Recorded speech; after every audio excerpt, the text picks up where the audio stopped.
little Brady and welcome back to my channel. So today's video is all about ADHD and more specifically it's about my adult ADHD diagnosis. So first of all, today I'm going to tell you about how I got my diagnosis and how that came about. Then secondly, I'm going to talk to you about how it shows up for me, the negatives and the positives. And then lastly, I'm going to talk to you about how I manage my ADHD. First off, how did I get my diagnosis?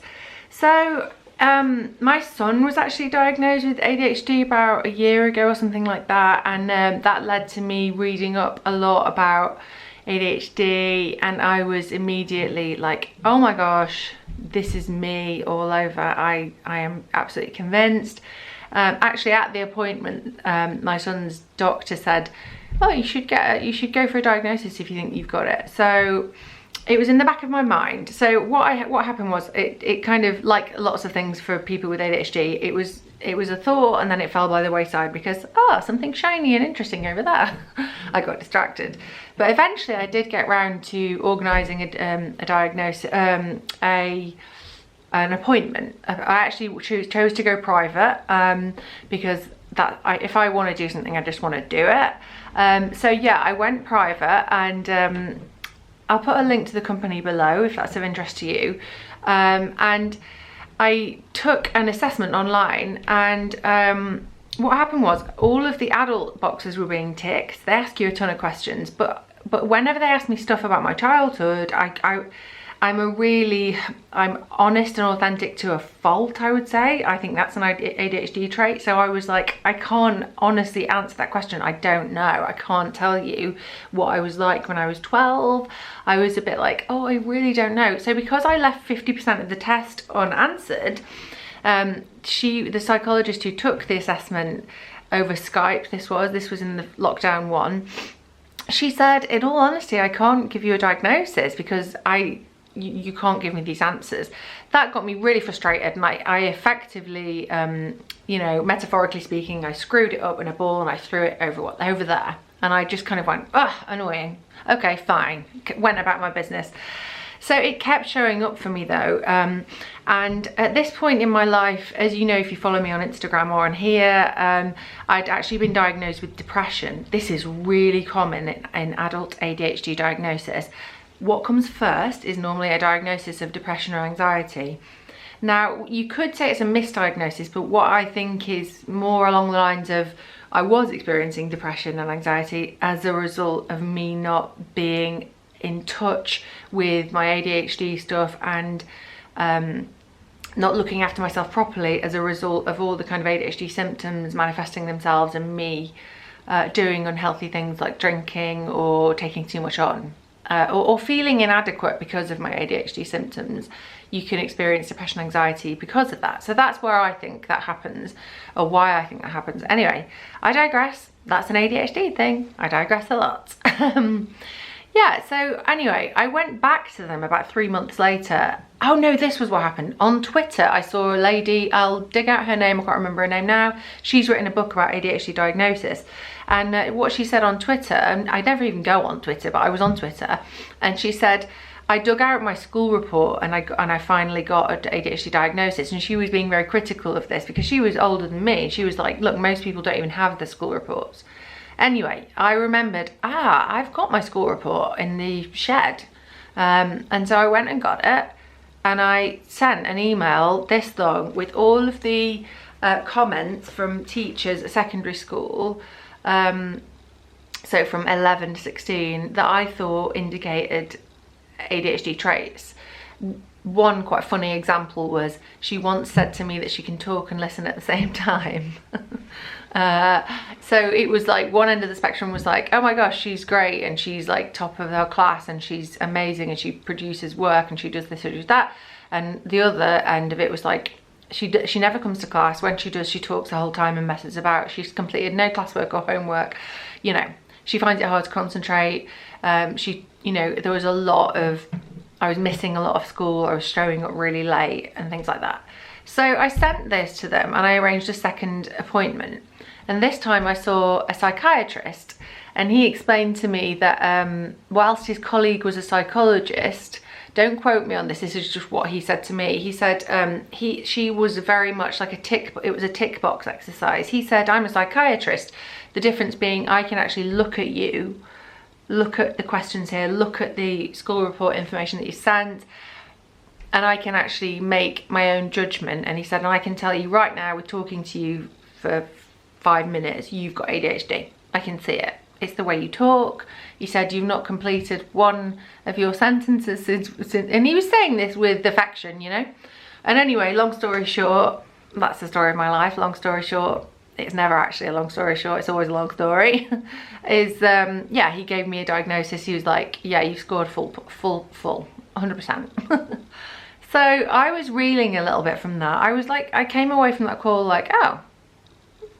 And then actually it really did have an effect on me. It made me feel really sad sometimes that I hadn't got this help and support sooner, but also it made me feel really relieved, like oh my God, that explains so much. So I would say to anybody, and also just a little side note here, important fact is 90% of women, adult women with ADHD are undiagnosed. We are often referred to as the lost generation, so women of kind of my age, I'm 41, because our parents and our teachers and stuff, they just weren't aware.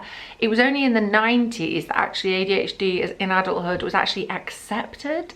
It was seen very much as a childhood disorder. I don't even like calling it a disorder because I actually really do view it as like a gift in many ways in both my kids and me. It's also a hereditary developmental executive function disorder difference.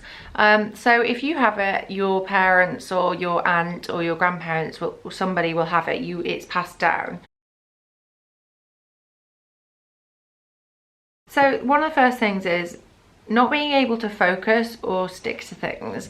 So not being able to focus. Okay, I'll give you an example. My husband is really good with money, like a financial whiz kid, and he'll try and talk to me about something to do with the mortgage, and he'll start talking to me and I'll be trying so hard to focus on what he's saying to me, but it literally goes in one ear and out the other. I can't focus on it.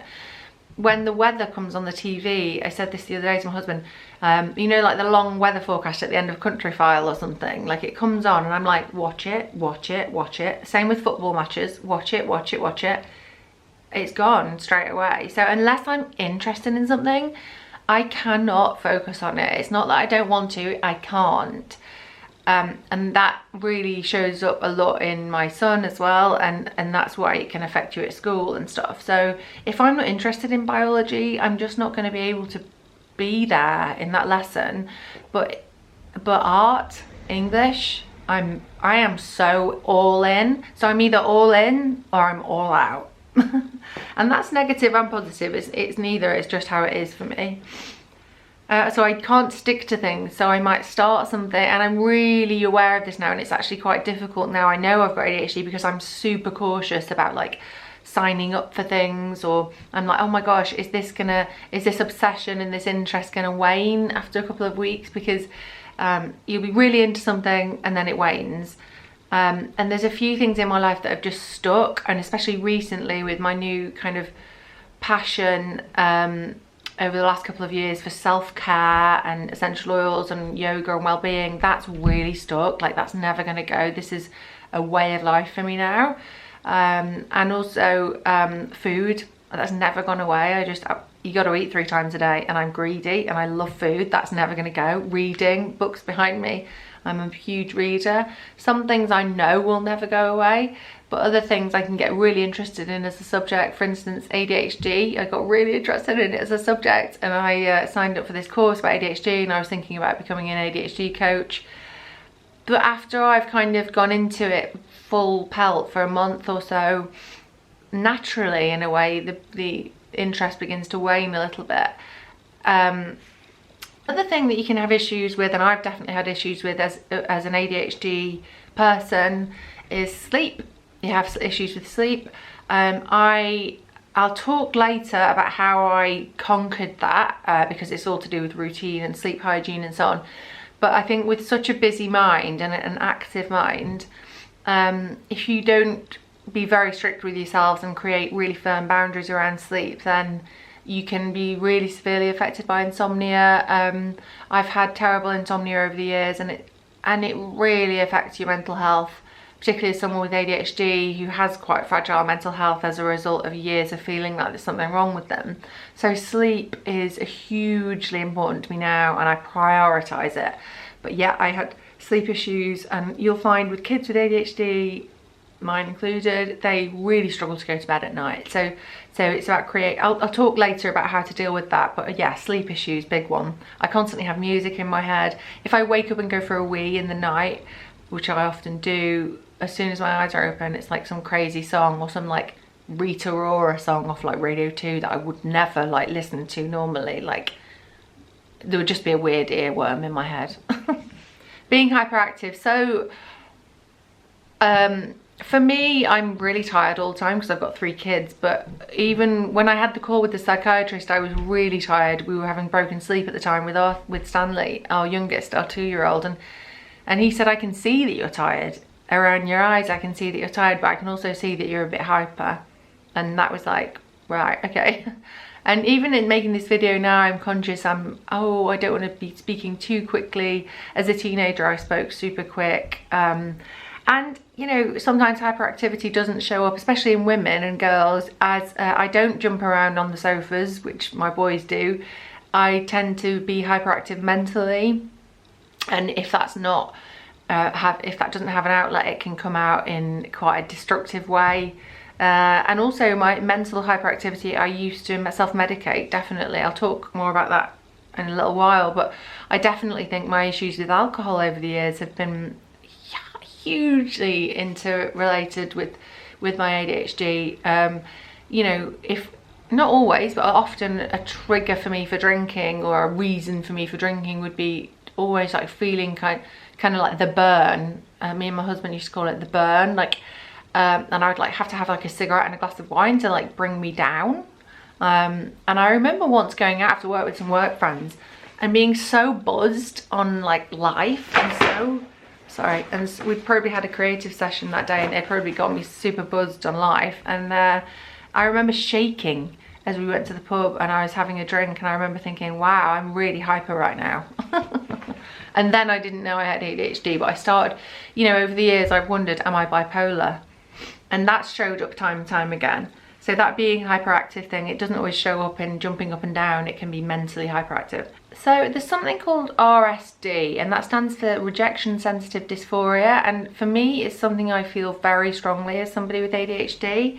And it can be an imagined or a real rejection, and it can really, really haunt you. So I have, or I had terrible anxiety around the kind of school gates scenario, and particularly once when we tried a different school, and it really affected me. And I was very aware as an intelligent person that it was affecting me inordinately and also irrationally, but I could not tell you how deep it cut when I'd walk into a playground, or I'd say hi to somebody and they totally blanked me, whether knowingly or not, or whether I felt like there was a group over there and I was stood on my own. Like, it cut me so deep, and that would often trigger me going home and drinking a bottle of wine or half a bottle of wine, whatever. And I think rejection sensitive dysphoria is something, you can actually have it without ADHD. It's but I feel like when I read about that, I was like, oh my goodness, this is such a huge breakthrough for me, because that fear of rejection, it's very, very strong in me, and normally it fuels that I'm not good enough feeling. And that's something that a lot of people with ADHD have, that feeling of I'm not enough, there's something wrong with me, I just want to be normal, why can't I fucking focus, why can't I show up, why can't I stick to things? And it really is something I feel very strongly has affected me. So that's called RSD, and I'll link to a better definition of it than what I've just given below. So something I've experienced, and it really is a huge part of ADHD for me, is searching for purpose. This has been like the overarching narrative to my life for so many years, and it's about me trying to discover what am I here for, what am I here to do. And I've done so much work on myself recently in this area. I really feel like I'm resolving it, But really, I don't think I'll ever get to the end of that search, because that is, and I recognise that a lot of that is an ADHD thing, searching for purpose. And I've spoke to other women my age with ADHD and they have the same thing. That was a huge relief, because that has been my biggest internal struggle.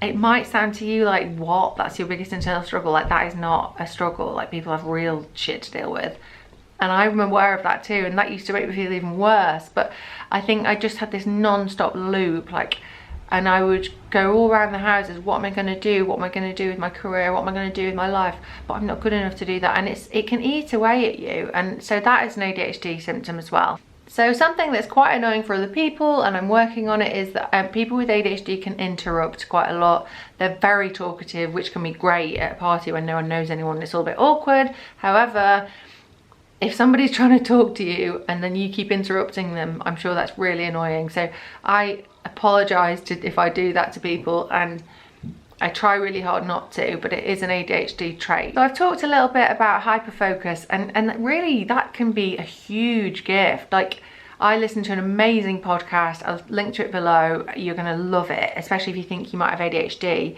And she talks a lot about the gift of kind of hyperfocus. So for me, you know, I've really hyper-focused on ADHD, and I've learned a hell of a lot. I've hyper-focused recently on yoga. I'm actually doing yoga teacher training in the spring, which I'm so excited about. I've hyper-focused on essential oils, and I'm learning so much, and I'm so passionate about it, and it's enhanced my life so much. You know, I've really hyper-focused on spirituality stuff recently, Gabby Bernstein. I'm really enjoying learning more about home education and things like that. So I can really hyper focus on something, and it can actually be really useful. Something that ADHD people are really good at is ideas. And when I worked at a creative digital agency, they used to say to me, we like having you in a brainstorm because you're really good at coming up with ideas. And I would honestly describe myself as an ideas machine. So people with ADHD can be super creative and super imaginative and come up with tons of ideas. So I think also people with ADHD have often a really good sense of humour, a real joie de vivre. I think they have charisma. This is something the psychiatrist said to me. He said a lot of people are diagnosed with ADHD, a lot of people with ADHD are misdiagnosed with depression, because he feels like they have that. He used a Latin phrase and I can't remember it. Something about being vivace, something like that. And I think in my experience, people with ADHD are often very charismatic and very vivacious. So one way, and it's a negative thing I would say, is that it shows up for me as well, is in indecision. So I have terrible indecision, from choosing a film on Netflix to making huge life decisions. I really suffer with indecision. That's a big one for me. But I'm getting around that now, and I think having a diagnosis of ADHD helps me understand that my indecision often is my ADHD. So how do I manage my ADHD? Well, I can tell you right now that I'm not on medication. I tried medication. I tried something called Concerta, which I think is like the adult version of like what everyone calls Ritalin. And I really didn't like it. Like, it made me high as a kite. I was absolutely high when I took it. And the idea was to take a low dose and then increase it in a week. If I'd have increased it to a week, I would have been running down the street naked, seriously. There was no way I was increasing that lot. I actually threw them away because I felt every day after I'd taken it, I would be high. Don't get me wrong, it was like I was super productive. But it was the same thing as having like 5 coffees. So if you like coffee, like I like coffee, I love coffee, I have to be really careful. Like, I drink 1 cup of half caff a day, maybe 2. I don't like the feeling of being over caffeinated. You're high, you're wired. And look, I'm in a group with other ADHD women, and many of them are medicated, and many of them find it useful. My personal story is that I don't like it, and I don't take meds. So how do I deal with it then? I have a routine, I have structure. I have to have routine and structure, which sounds really weird with someone with ADHD. We're like, surely you love chaos. No, my mind is chaos, so I need structure. And I would say that's a really good tip for dealing with ADHD kids too. So routine, structure, everything for me has to come back to well-being and wellness. And once I turn that corner in my life, which has taken a couple of years, so I don't drink, I watch my caffeine intake, I do daily yoga, And also I'm working on at the minute trying to fit in some sweaty yoga. I'm actually thinking about getting a Peloton, I'm not sure. I need that kind of sweaty endorphin release to kind of focus my mind and bring me up, because people with ADHD have a lack of dopamine. So I think that's why there's a kind of a history of drug and alcohol misuse as well with ADHD. Yeah, so exercise, essential oils. I know you guys might be sick of me, especially on Instagram, you know, with my oils, but whenever I share about the oils, it's because I'm using them right there, or I've just had a conversation with somebody about something and I'm passing it on to you. So essential oils for me are huge. I have several doTERRA essential oil blends that I go to again and again. There's one that's a kids blend actually, but I use it all the time. I put it on today earlier. It's called the Think blend, or is it Thinker? Other oils that are great for ADHD, like rosemary, lemon. There's a really great blend. I bought it and I love it, and I blooming lost it because ADHD. It's called In Tune, and that's an amazing focus blend. I will link below to more information about ADHD and essential oils, because it's a wonderful support system and you can use it little and often, always with oils. Don't put it on once and then forget about it. Little and often, get your rollers, put them in your pocket. They bring me back to the present moment. They offer me an opportunity to take a deep breath. They are a refuge, a sanctuary. They have a direct effect on your limbic system. They work. So essential oils, big one. Yeah, like I say, routine and structure. So I get up roughly the same time every day. I go downstairs. At the minute I'm doing Gabby Bernstein meditation, then journaling. I have a healthy breakfast with protein and good fats, mostly. Sometimes I just have a piece of toast, but mostly. I eat well, I drink lots of water, I take my doTERRA supplements, I take my, there's a doTERRA supplement, omega oils one. It doesn't have to be doTERRA, but just get an omega fish oils brain supplement, really good for ADHD. I look after myself. I take a probiotic, I take a phytoestrogen. I have kept on my sertraline. I do take sertraline and I'm planning to come off it, but super slowly. The last thing I would say about how I look after myself with my ADHD is I educate myself. I've got a book called Women with ADHD. I've not actually quite finished it because it's a workbook and I got distracted. But I will link to that below. There's some great books about kids ADHD. The best thing I've come across so far is Tracy Otsuka, her podcast ADHD for Smart Ass Women. Join her Facebook group, listen to the podcast. It's amazing. There is an episode, I think it's episode 1, and then there's an updated one further on that said, do you think you have ADHD? Listen to this. And she goes through a big checklist, way bigger than mine. As with everything with ADHD, a lot of them are just things that we all have, but if you have lots and lots of them and they're interfering with your life, you probably have ADHD. It's a real passion project of mine to grow awareness around ADHD with women and girls, because it's so often missed, and it can be such a... ADHD can be a gift, but if you don't get a diagnosis, it can be such a albatross really for people, and it can cause a lot of shame and a lot of feeling like, what's wrong with me? And there's nothing wrong with me, with you. Neurodiversity is to be celebrated, and yeah, that's it really. ADHD is not such a bad thing, and I wouldn't change myself, and I'm not going to medicate myself. So yeah, I hope you enjoyed the video. Do remember to hit subscribe if you aren't already, for lots more videos on family, food, well-being and just life. And that's all for now.